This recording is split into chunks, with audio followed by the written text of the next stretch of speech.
pwesto pero nasa likod at namataan si Kel VJ. Magandang pwesto dito. Valkyrie jump against dito kay James. Inuumpisahan na rin dito. Pero flash with the final slash. Sakto naman ang balik ng kanilang mga buhay dito. Going in for the kill. Pula rin si Persiva pero nauna tumumba. Dito si James. Talon na naman come from Kel VJ. Kailangan na tumba si Ryzen dito pero hindi siya tinatran with a double kill. Kita nila dito kalahati ang turtle take dito. Inuumpisahan dito. Valkyrie jump coming from Kel. The King taking a lot of damage right now. Pero napalalimata dito si Nova with the Glorious Pathway. Try to go for the sustain. Kuha naman dito si Nova. Abante pa mga members ng AP Friend. Tumutusok na mga bubuyog. And kailangan... Aabot tayo sa punto na napaka-massive ng Obsidian. But the thing is, ang dami kasing frontliner for AP Friends. Pero nakita na natin dito, Glorious Pathway patakas. Pero pulado kaagad dito. Persiva, makukuha na rin ba? Pero sa bandang likuran, tumatalo ni ba mga members? Tektahan ng Obsidian kasi kahit yung sarili nila, kailangan nilang alagaan. Ito na, binibilisan na isang maigi dito. Pero sa sobrang bilis, napawi ang likod mismo.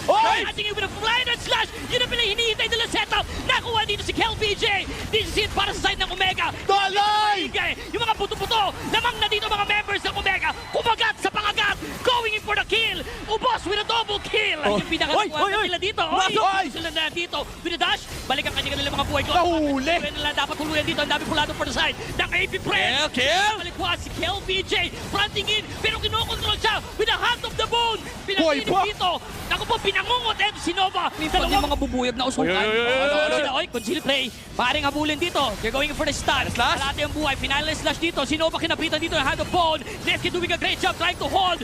Micro, free hit ang kanilang MM dito. Aatras ulit etong si James. Pero pulado. Si Nova kinapitan ulit. Si James Fox. Nilagyan ng tali ang kanya Yoka Bobs. Ang nakuha naman. Smart Omega. Pumihit pa si Netsky ng purple buff. Eto naman, free toll, wala daw bayad para sa tollgate. Kinakapitan na naman si Aqua Pulado. Nakuha dito ni Aqua. Eto si Netsky. Down ang kanilang ofensiba para sa barangay. Nakising spree. Naman dito, nakakapweli pa mga members ng AP Friend dito. The chase is on. Ryzen is down.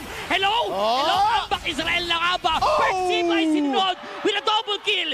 Mingwin na natitira para sa side ng barangay. Kinulang ang ibang mga miyembro going in for the GG push. Kaya pa ba dito tapusin dito or kaya pang depensahan? Kulang ang miyembro, kulang ang damage, and game 2 goes sa side ng AP Friend.